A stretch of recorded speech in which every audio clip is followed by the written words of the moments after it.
جوتشي قلتي ابسلو من آخر إصدارات دار جوتشي اللي ظهر بعد خوه جوتشي قلتي الكسير.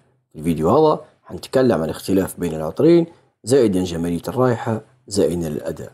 لو أنت مهتم بالعطور تبع الفيديو للنهاية. بعد نجاح أول إصدار لعطر جوتشي قلتي الكسير، قررت الدار أنها تطلع عطر يكون أكثر عمق وأكثر توازن وأكثر رجولة، وهو عطر جوتشي قلتي ابسلو. اول ما ترش من جوتشي قلتي ابسلو اكيد حتشوف فيهن التشابه الكبير، لان هن وجهين لعمله واحده، وزور بيضاء هو الدي ان اي للعطرين هذين، لكن مع اختلاف بسيط جدا. هنا افتتاحيته بوزيه سبايسيه شويه بسبب نوتة الرمز زائد الفلفل الوردي، بعدها حتخش معك نوتة الزور البيضاء لكن بشكل كريمي ومخفف عن جوتشي قلتي الكسير اللي كانت بشكل واضح وصارخ، وكانت افتتاحية صناعية نوعا ما في جوتشي قلتي الكسير. لكن أنا مش حتشم النوتة الصناعية أو المؤذية للخشم، بعدها حتشم فيه نوتة الجاوي واضحة أكتر من جوتشي قلتي الكسير اللي كانت هنا مقلينها. بمعنى هنا قلوا من نوتة الفانيليا والزهور البيضاء وزادوا نوتة الجاوي بشكل واضح، وزادوا حتى أكورد ليذري باش خلوا العطر أكثر رجولة وخشونة ووقار واتزان عن جوتشي قلتي الكسير.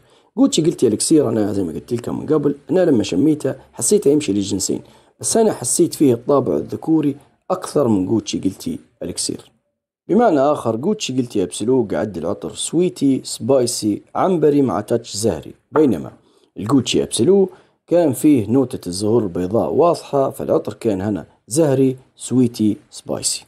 فلو انت من الناس اللي عندك ملاحظات على جوتشي قلتي الكسير من ناحية الزهور البيضاء والنوتة السويتية المبالغ فيها، انا نقول لك ضروري تجرب نسخة الجوتشي قلتي ابسلو. بالنسبة لأداء الجوتشي قلتي ابسلو انا اشوف فيه لا يقل اداء عن نسخة الالكسير، اعطاني ثبات على الملابس اكثر من 12 ساعة وعلى الجلد اكثر من 6 ساعات، اما الفوحان من 3 الى 4 ساعات، واضح وملاحظ من جميع الناس، ما فيش حد مش حيشم عليك، وهذا اللي خلاني نصنفه هو واخوه من العطور البست مود. وصلت معاكم للنهاية، لكن قبل ما نختم أكيد في سؤال قاعد في ذهنكم حاليا، وهو شنو هي النسخة المفضلة بالنسبة لك؟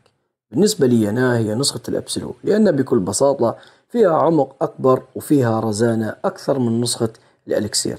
لكن لو أنت من عشاق العطور وتحب تجمع العطور ضروري نسختين يكونن عندك في المكتبة، لكن لو تبي تكتفي بنسخة واحدة من وجهة نظري هي نسخة الأبسلو، لكن الأذواق تختلف، اللي نحب أنا أنت تكره والعكس صحيح، ضروري تجرب العطور بنفسك. إن شاء الله أكون أفدتكم، تحياتي لكم جميعا، السلام عليكم.